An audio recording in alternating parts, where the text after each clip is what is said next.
welcome to the Great Detectives of Old Time Radio. From Boise, Idaho, this is your host, Adam Graham. Welcoming you to our 100th episode, daily episode featuring yours truly, Johnny Dollar. Phenomenal response so far to the show. Well, we're doing great on Podcast Alley, where you can cast your vote for the show, podcastalley.greatdetectives.net. And about this time, or before, we should have passed 250,000 unique downloads, which is great for a show that really is still very new. So thanks to everybody for listening. If you have any comments, send them into box13@greatdetectives.net, and you can become a fan of the show on Facebook, facebook.greatdetectives.net. All right, well, I do have a new resource actually in my hands. It is the Who is Johnny Dollar matter. It's written by John C. Abbott. And I've got to tell you, this guy's the ultimate Johnny Dollar fan. He basically, the way he researched this, is he listened to every single Johnny Dollar episode that's in existence multiple times, and that's, when we're coming to Johnny Dollar, that's more than 700 plus episodes. So really a committed fan, and also for those shows to where he did not, where the episodes were not in existence, there's a library in Thousand Oaks, California, has a lot of old-time radio scripts, and he went in there, read the scripts, and wrote summarizations of them. So some incredible research went into this. He's got some general summaries of Johnny Dollar, like what his personal life was, family, things that he just picked up, occupational hazards. It's got a list of 13 episodes where Johnny Dollar was shot. So he's really did a lot of work on this, and I'll be referring to it as a resource. I don't know, I might see if I can maybe get him for an after-show interview sometime. We also do have a review of the app. Comment from a Beach Geek, a 1-star review. I can't figure out how to view when not connected, and the links here don't lead to support. Apparently a waste of money unless you have an iPhone. In reality, this, like a lot of apps, requires either an iPhone or an iPod Touch using Wi-Fi. And I hate to see somebody making kind of a one-snap judgment on that, because I think there's a lot of enjoyment, particularly once you've already purchased it. If you purchase the app and you enjoy it, I would really encourage you to leave a review so that people can know. And if somebody is able to leave a review, please just mention that in order to use the internet, to use the app, you just need the Wi-Fi. So, all right. Well, we're going to get into today's episode of Johnny Dollar. We've got several comments. I'm going to save them for after the show. Great comments. Right now, as of my recording, Great Detectives is actually just one vote less than the Old Time Dragnet show. So thanks so much for everything you've done to help build momentum on the show. But we're going to go ahead and listen to today's episode. This one is called The Little Man Who Wasn't All There. But before we do that, I do want to just remind you, as you make your travel plans, remember Johnny Dollar Air. If you don't have an action-packed expense account, you need to make sure you get the best deal. And JohnnyDollarAir.com, which is Priceline, will help you to do that with the flexibility. Either name your own price or choose from a lot of published specials. But now, let's get into today's episode. This one is, once again, called The Little Man Who Wasn't All There. If you're looking for murder, I know a guy who can get it for you wholesale.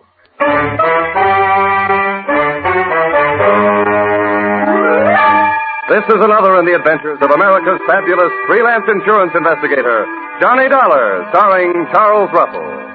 At insurance investigations, Johnny Dollar is only an expert. At making out his expense account, he's an absolute genius.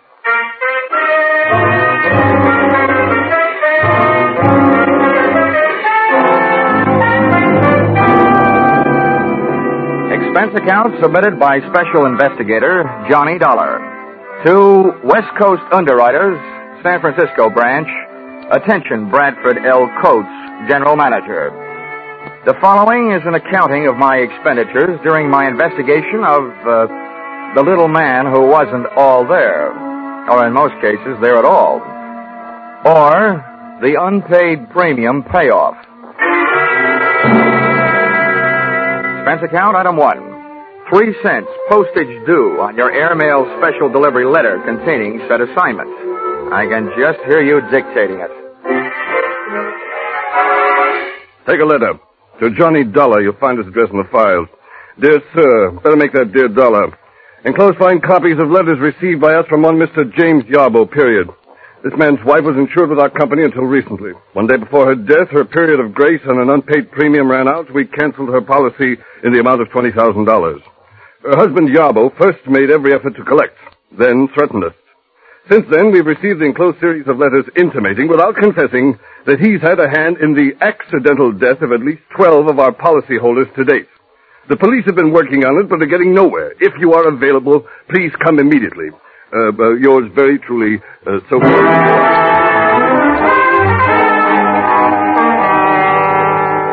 Expense account, item 2, $176.87. Airfare, Hartford to San Francisco. Item 3, $5.40. Cab fare, airport to your office. Dollar, glad you got him. You've no idea what a mess this whole thing is. Okay, Mr. Coates, okay, don't get excited. We'll nail this guy before you run out of policyholders. Well, the dozen he's apparently done away with already have cost us darn near $250,000. You've got to move fast, Dollar. The man is a homicidal maniac. Yeah, but a smart one, though. He's put just enough in those letters he sent you to let you know that he's working on a grand-scale revenge against your company. But he leaves out just enough so the law can't lock him up. He's had perfect alibis in every case. Look, Mr. Coates, tell me, have all these deaths been local, right around here? No, they've been all over California. Mm-hmm. Well, one other thing, the method. From this list you gave me, Mr. Yarbo seems to have a preference for killing people through the noisy and gory method of fake automobile accidents. Yes, very true. But what about this last one? Airplane crash. That was a $30,000 loss to us. Just think. Our poor innocent policyholder flying around and then his engine quit. Thanks to a man he's never even seen. Tell me, Mr. Coates, just how difficult would it be to get a list of your California policyholders? Names and addresses, you know. Why, that would take days, but goodness gracious, man, you can't hope to keep an eye on them all.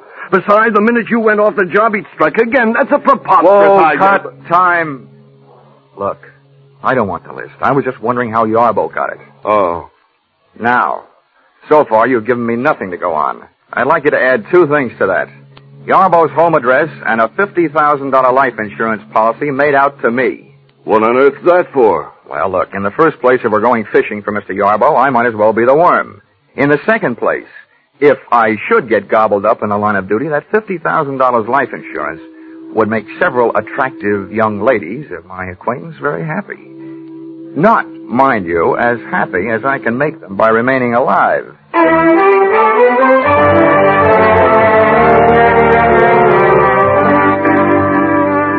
Expense account, item 4, $30. Rental of limousine, complete with chauffeur. I figured if I was riding into trouble, I was riding in style. So I started on a house-to-house survey. You might say, knocking at death's door.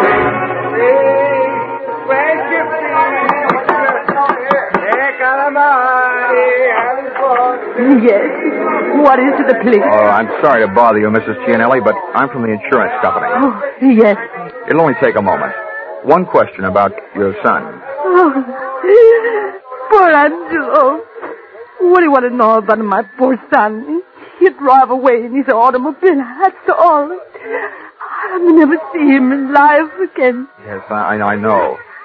Tell me, Mrs. Gianelli, did you ever hear your son mention a man named Yarbo? Yarbo? Yeah. Yarbo.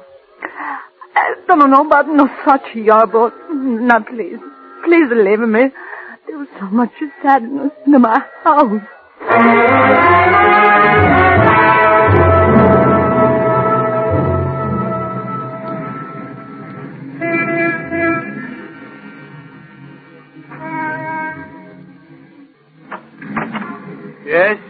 Mr. Dykes?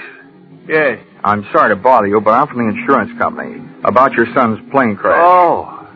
I thought all those details had been taken care of. Well, just one thing, Mr. Dykes. Did your son ever mention a man named Yarbo? Yarbo? Yeah. That's an unusual name. I'm sure if he had, I would have remembered. Okay, sir. I'm sorry to bother you. And thanks.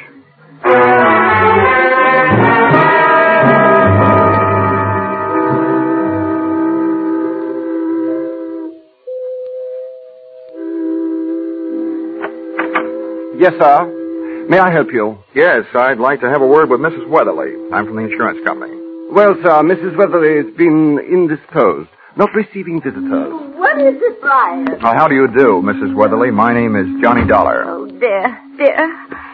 You may go, Brian. Oh, I'm ashamed to let you see me in this condition, Mr. Dollar. Just ashamed. But you understand. I do indeed. Oh, it was bad enough. The accident, I mean. But the scandal! Oh, I'll never be able to hold my head up again. Yes.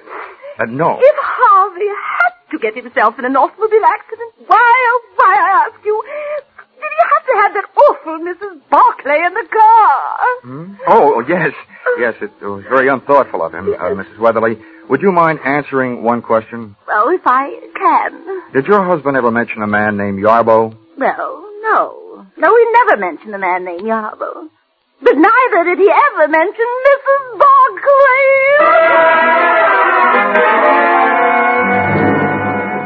I tried a half a dozen of the other beneficiaries left behind by Mr. Yarbo's list of victims. All I got out of it was a very watery afternoon. The tears were falling like monsoon time in Burma, but of information I got none. This brought me right smack up to a point I didn't want to have to reach, the point of contacting Mr. Yarbo in person.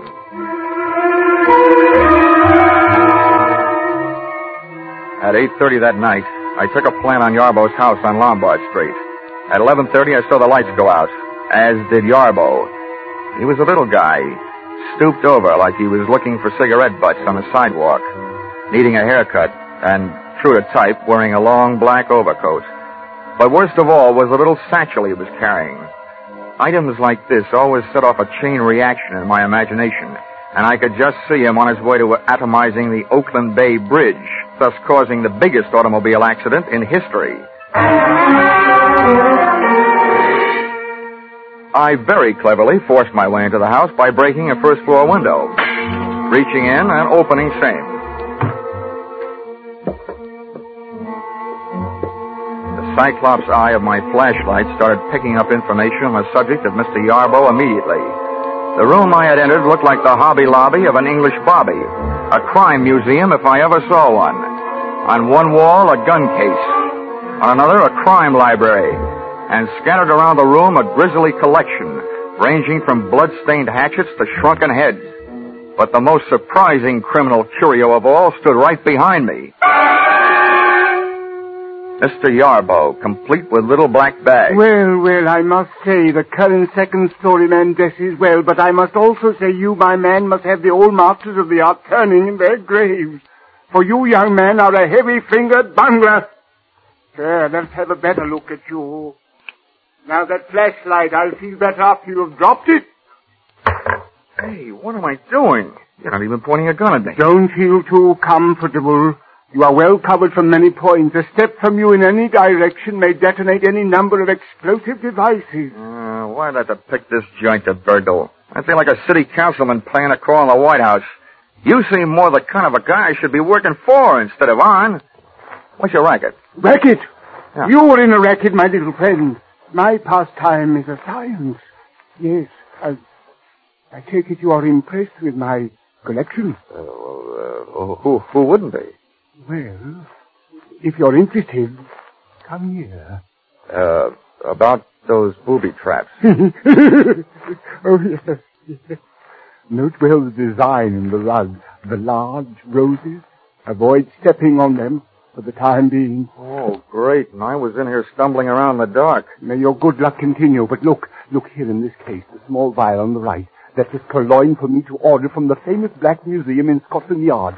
That little vial once rested in the case of the fabulous murderer, Dr. Crippen. And there, beside it, that lock of hair, that is from the head of the second victim of the noted mass murderer, Neil Cream. And up there, look up there, the hangman's noose over the mantel. From that one swung the body of the notorious Western bad woman, Fanny Turner. Oh, how's chances for running this place for Halloween? Well, all right then, since you no longer seem interested in playing the part of a bungling burglar, then I assume that I am also free to discontinue my pose as a victim of your disguise, Mr. Johnny Dollar. Oh? Looks like the chips are down and I'm the fish. Yes, and there are a lot of other fish in your sea, Mr. Dollar. Poison eels, that's what you are, the lot of you. Parasites, gambling on death, and then not paying when you lose. Listen, Mr. Yarbo, you're placing a big hunk of blame where it doesn't belong. You're confused about things. Confused? Yes. When your wife's insurance premium was overdue, you were allowed a 30-day period of grace. And when that went by, the policy was canceled. Now, that's not the insurance company's fault. It was your fault. But it wasn't. I gave her the money. She spent it on herself. I didn't make it up. I told them so after she died. I told them, but they wouldn't listen. I'll show you. I'll show you. Yarbo looked like he was headed to show me the chopping end of an axe laying on top of a small table. I hit him just as he hit the table. As he hit the floor, I noticed what I was standing on. One of those big red roses in the carpet. It hadn't exploded yet, but that was one flower I wasn't standing around waiting to see bloom.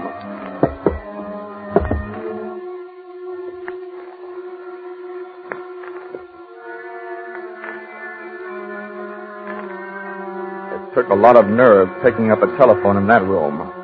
But I finally got a good hold on my nerves and a fair hold on an imitation of Yarbo's voice. Took one deep breath and picked up the phone. Yes? Hello, James. This is Martha. I'm at the office. I have good news. 2 more. Mr. and Mrs. Granville Morse, killed tonight on the Great Highway, 2 miles south of Seal Rock. 8:45 tonight. Ran into a post, both killed. Insured for a total of $80,000. I gotta go now. Goodbye, James. Well, congratulations, Brother Yarbo. 2 more at 8:45 tonight. And who's your new alibi? Me.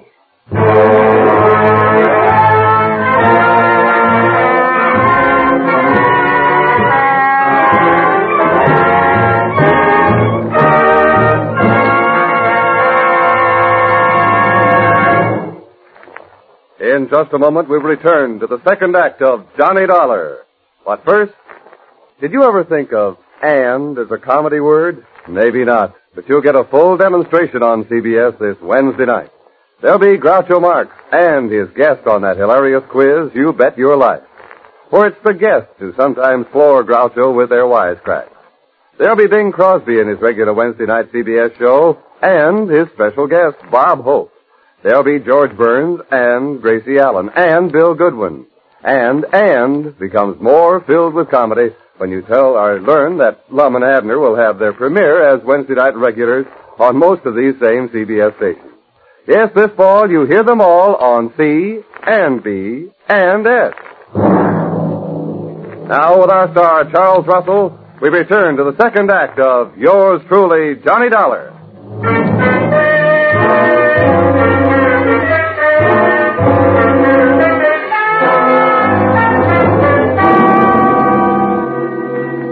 Yarbo might have been lying unconscious on the floor, but in that setting, I was still afraid of him.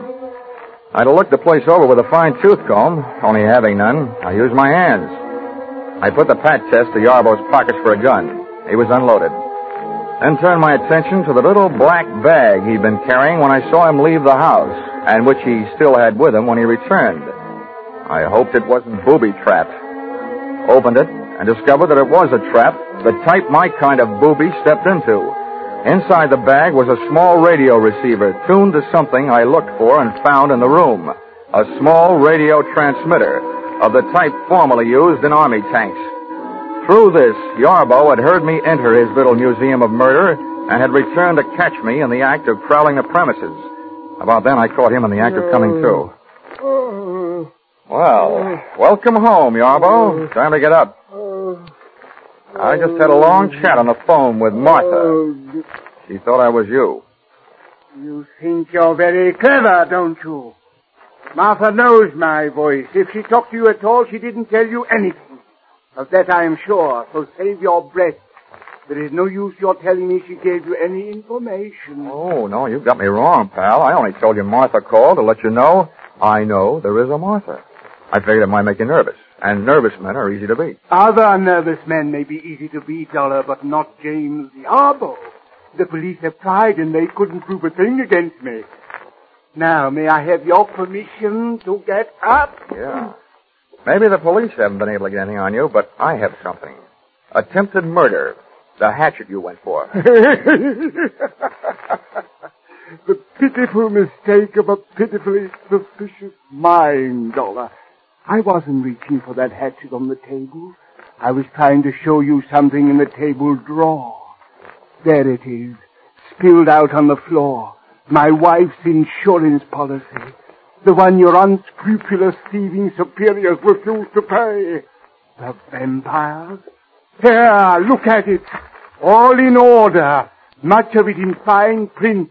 Fine. Just fine. Okay, Yarbo, that did it. Come on, ahead of me. Where are we going? To find some place to lock you up. I was hired to stop you, and until I do, I'm at least going to try and slow you down. Now move.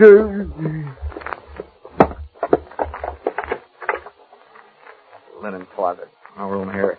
Come on.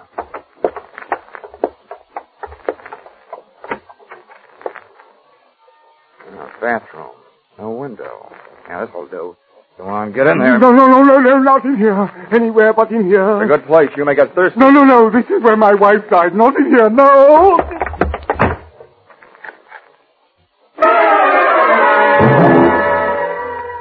Which, on the surface, may seem to have been a move on the cruel side. But Yarbo was a man obviously off his rocker, and I needed him more nervous than I already had him. Too nervous to attempt killing any more people. Expense account item 5, a nickel. Phone call, downtown office, state police. Mr. and Mrs. Granville Morse had indeed crashed to their death on the great highway south of Seal Rock at 8:45, which made the lady with the early telephone news flash Martha, a gal with whom I wanted an early date.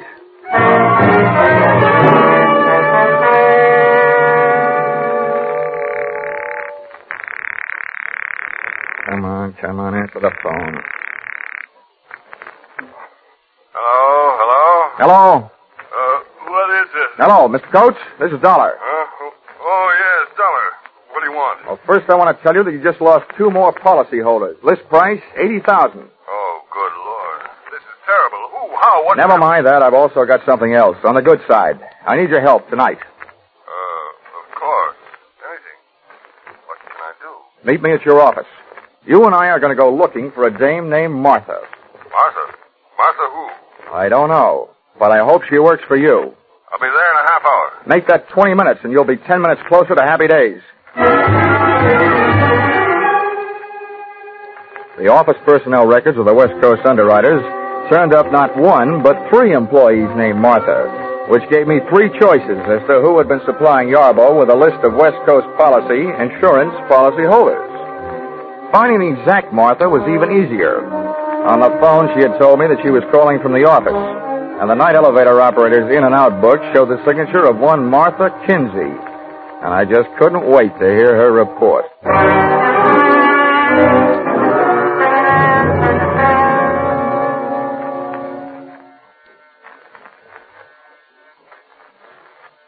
Who is it? I've got a message from Mr. Yarbo. Oh, just a minute. Message from James. Oh, what does he want? Well, what he really wants is to get out of the bathroom. That's where I've got him locked up. Who are you? You ought to know who I am. I assume you're the one that told Yarbo he could be expecting a call from an insurance investigator named Dollar. Well, that's me. Well, I don't care. James told me girls give out lists of names all the time. Sell them for mailing lists. 10 cents apiece. May not be ethical, but it's not against the law. James told me, and I believe James. Oh, he's the smartest man I ever knew. He may be the smartest, but he's right in line to be numbered among the deadest. One of these fine mornings, the state is going to give him a cyanide egg for breakfast. What do you mean? You should know. Murder. Execution. Gas chamber. Well, you can't prove a thing. James told me so, and he knows. Well, he's smart. I hope he's not smart enough to pick a lock with a bath mat. Now, come on, sit down. You and I are going to have a nice, long talk. We are not. I won't say a thing. I don't have to, unless you have a warrant, an indictment, and a court reporter. James told me so. Yeah, I know. He's smart.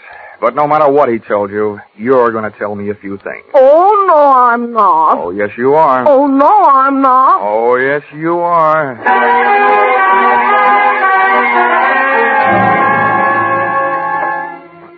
So, I was wrong. Martha didn't tell me anything. But her stubborn attitude did.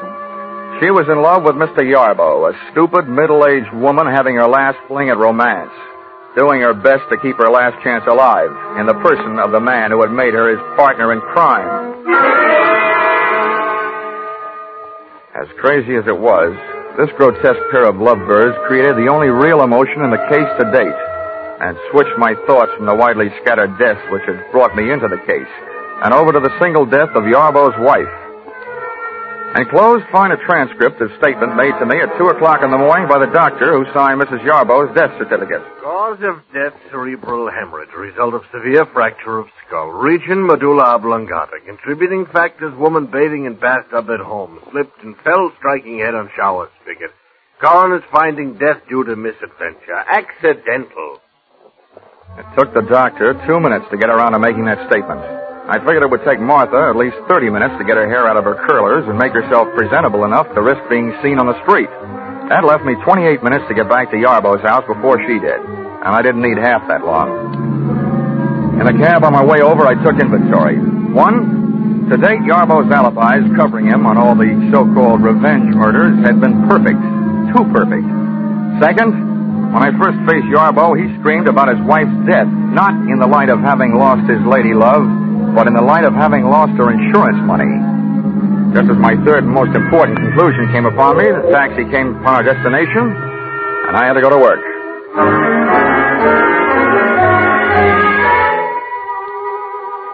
Once inside the little horror house on Lombard Street, I got set for a long search. But it turned out to be a short one, and it proved 2 things. Yarbo was not only a murderer, he was as crazy as he'd acted in having kept the evidence around.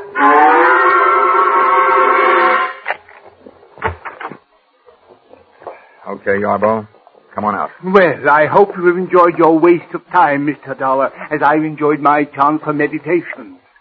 You saw Martha, I suppose? Yes, I saw Martha. Bless her silent little soul. Yes, I was sure of Martha. She believes in me. You can say that again. Come on out here. Mr. Dollar, I suppose you are aware that this is the 2nd time tonight you have been guilty of breaking and entering. I am, however, willing to forgive that, should you come to your senses and decide to go back to Hartford and leave me alone.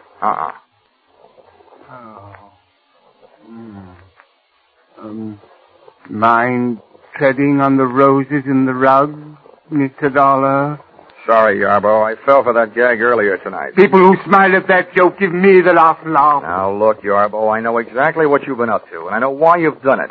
But your little war of nerves has got to stop. It will never stop. No one can prove anything against me. I can. I can prove that you haven't done a thing to bring about those accidental deaths you've been taking credit for. Martha has sat down that insurance office and notified you every time there's been an accidental death of a policyholder in this part of the country. Then you've written the company your little letters and gotten your little kicks out of it, right? That's a lie, lie. That's the switch, a guy yelling that loud that he's guilty. You will have to prove it. You will have to prove it. Don't worry, chum. I'm not going to waste a breath proving murders that you didn't commit. But, brother, I'm really going to go to town on the one that you did. Your wife, Mr. Yarbo. Oh, that is the most ridiculous statement you have yet made, young man. Look around you. Take note. I have profited by all the mistakes made by the original owners of these bloody souvenirs, from Dr. Crippen on down. You see in me the living composite of them all, and I intend to stay that way, alive. I'm afraid you will, but it's going to be inside an upholstered room. And this is what will put you there. Oh, God.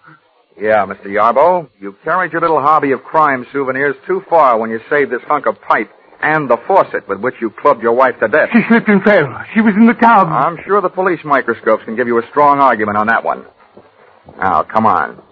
And let's make it easy on each other, shall we? No, I didn't do it. I didn't do it. Let go. Whoa. Let go of me. You have to prove it. James, what's he doing? Help me, Martha. Help me. Hit him with something. I'd have bet on myself against the two of them if I didn't have to fight while playing hopscotch over those roses in the carpet, about which I still wasn't quite sure. It was touch and go. Martha would try to touch the back of my head with something, and I'd go. Do something, Martha. Do something. I'll fix him. Something Martha tried to do was pick up a heavy-based urn and aim it at me. She missed. It started to roll across the rosy carpet. When Yarbo saw where it was headed, he wrenched himself loose and dove to it. I dove the other way. He got there just too late.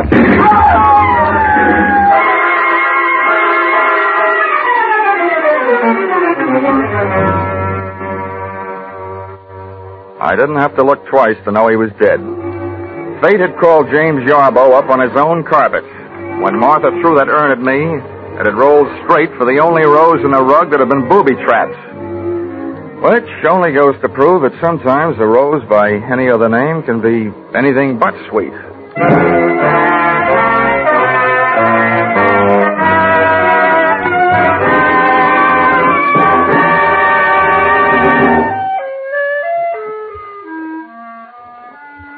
Expense account, item 6, $1.40, 3-month subscription, Love Life magazine, sent to accessory to murder, Martha Kinsey, Tehachapi State Prison.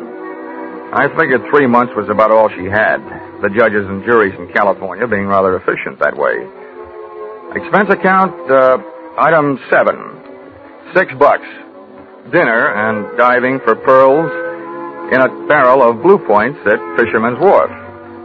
Diving for Pearl's earring, which she lost while bending over the barrel trying to see what oysters look like. Item 8, $176.87. Airfare, San Francisco to Hartford.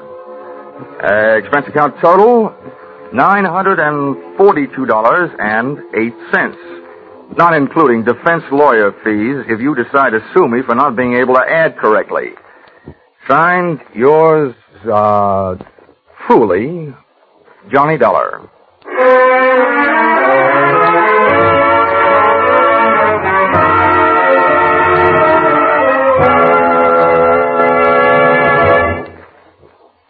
Yours truly, Johnny Dollar, is produced and directed by Gordon T. Hughes and stars Charles Russell.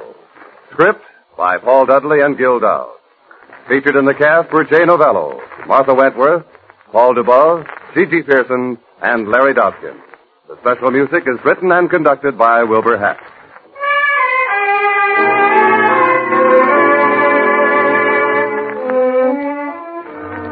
Be sure to be with us at this same time next week when another unusual expense account is handed in by Yours truly, Johnny Dollar.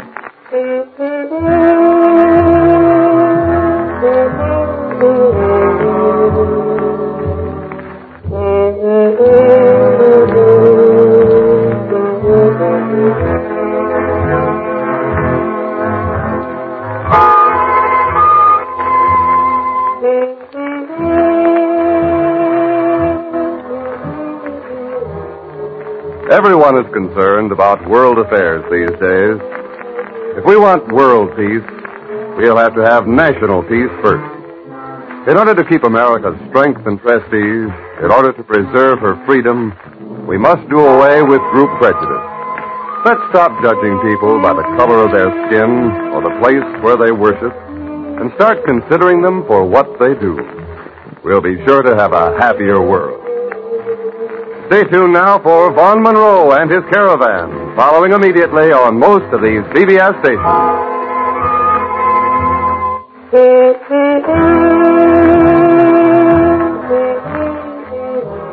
This is CBS, the Columbia Broadcasting System.